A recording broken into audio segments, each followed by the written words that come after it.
রবিবার দুপুরে মাংস ছেড়ে আজ একটু মাছের দিকে নজর পড়েছে। যাই হোক, চলো, আজ বানানো হয়েছিল ভেটকির পাতুরি। চলো কিভাবে বানানো হয়েছে, কতটা টেস্ট হয়েছে সব কিছু দেখে নিই। কি কি লাগছে দেখে নাও। কলা পাতা এরম টুকরো করে কেটে নিয়ে ভালো করে ধুয়ে গ্যাস ওভেনে সেঁকে রাখতে হবে। একটা পাত্রে কিছুটা জল নিয়ে তাতে বেশ খানিকটা নুন গুলে মাছের ফিলেগুলো এইভাবে কিছুক্ষণ নুন জলে ভিজিয়ে রাখার পর ভালো করে জলটা ঝেড়ে নিয়ে তাতে কিছুটা লেবু আর মরিচ গুঁড়ো দিয়ে ম্যারিনেট করে রেখে দিন বেশ খানিকক্ষণ। যদি আবারও মাছ থেকে জল বেরোয় তাহলে সেই জলটা ফেলে দিতে হবে। তারপর কালো সর্ষে, পোস্ত, কাজু, নারকেল, ধনেপাতা, কাঁচা লঙ্কা সব একসাথে পেস্ট করে নিতে হবে। সব ভালোভাবে পেস্ট হয়ে গেলে তাতে পরিমাণ মতো নুন, হলুদ, সামান্য একটু চিনির দানা দিলেও দিতে পারেন, না দিলেও দিতে পারেন।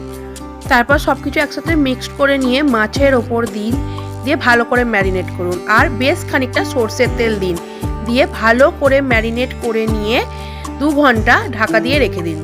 এরপর আছে র্যাপিংয়ের পালা। চলো দেখে নিই।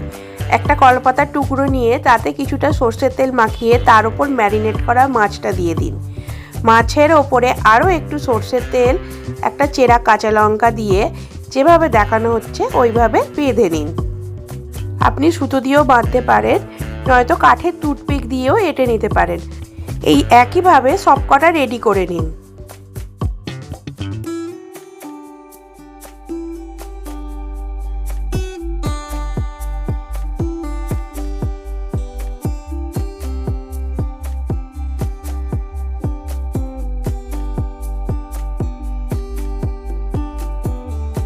সবকটা পাতুরি রেডি হয়ে গেছে। এবার চলো এটা বানানোর পালা। কেউ কেউ স্টিম করে নেয়, আমরা এটা ভেজে নেব। কড়া গরম হলে তাতে কিছুটা তেল দিয়ে তার উপরে এই পাতুরিগুলো দিয়ে দিন আর একটা ঢাকা দিয়ে দিন। 2-3 মিনিট রেখে ঢাকা সরিয়ে আবার উল্টে নিন।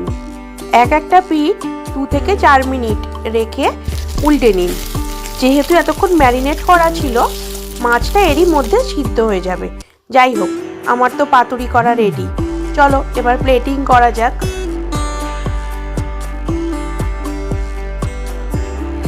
আজ সাদা ভাতের সাথে আমার শোস্টপার ভেটকি মাছের পাতুরি রেডি।